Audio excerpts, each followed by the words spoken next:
I'm going to share a story with you that's dear to my heart. You've heard the Grinch who stole Christmas. Well, this one is about the funeral Grinch, myself at one time, and how I came to overcome those feelings of anxiety. It starts every funeral director in Funeralville liked celebrating life a lot. But I, the funeral Grinch, who had been in Funeralville for far too long, did not. I hated planning celebrations, the new funeral service. No one asked me why. They were all just too nervous. It could be that I was just way too uptight, or it could be my creativity was nowhere in sight. But I thought that the most likely reason of all may be my old-fashioned views had just hit a wall. For I didn't understand a funeral with laughter. I thought funerals could have tears, but not a happy ever after. Staring out from my office with a sour, grinchy frown, wanting the organ music to go on in town.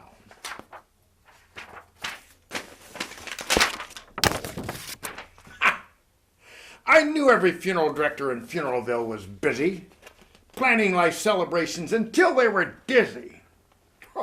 They were even making videos, I snarled with a sneer. But tomorrow was a funeral. It was practically here. Then I growled with my Grinch fingers nervously drumming. I must find a way to sell funerals or something. Why, for 99 years, families have loved the tradition. Maybe they've changed. I had a suspicion. How could I figure the trends on the rise? I decided to attend a funeral in disguise. There we go. So the funeral Grinch took off his intimidating big old black suit, put on comfy clothes, and took a basket of fruit.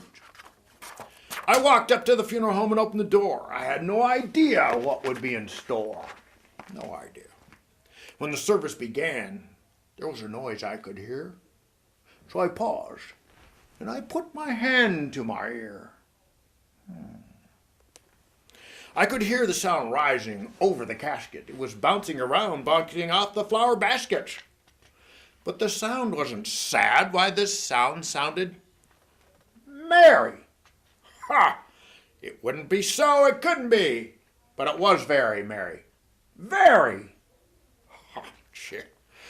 I looked around that funeral and it popped my eyes. Then I shook. What a shocking surprise. They didn't focus on the sadness of death. They talked of the loved one before when he had breath. Was there a clergy, a prophet, a priest? Or the family gave the eulogy for the deceased?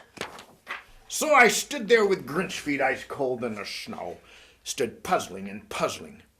How could it be so? This new funeral is a new, different tradition. The family took advice and guidance from a creative mortician. Then I thought of something I hadn't before.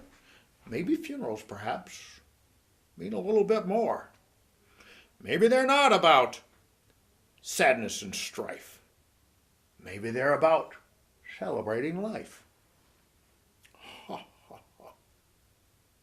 Well, what happened then? Well, in Funeralville, they say, my creative juices grew 3 sizes that day. Oh! And the moment my heart wasn't really so tight, I whizzed back to the funeral home, bright morning light.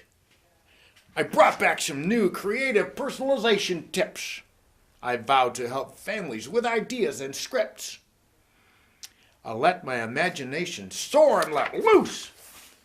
I realized the funeral director can become abuse. So as I mentioned, for funerals I'd learned aren't about sadness and strife. They're really about celebrating life. Ha! Merry Christmas if you must. Ha!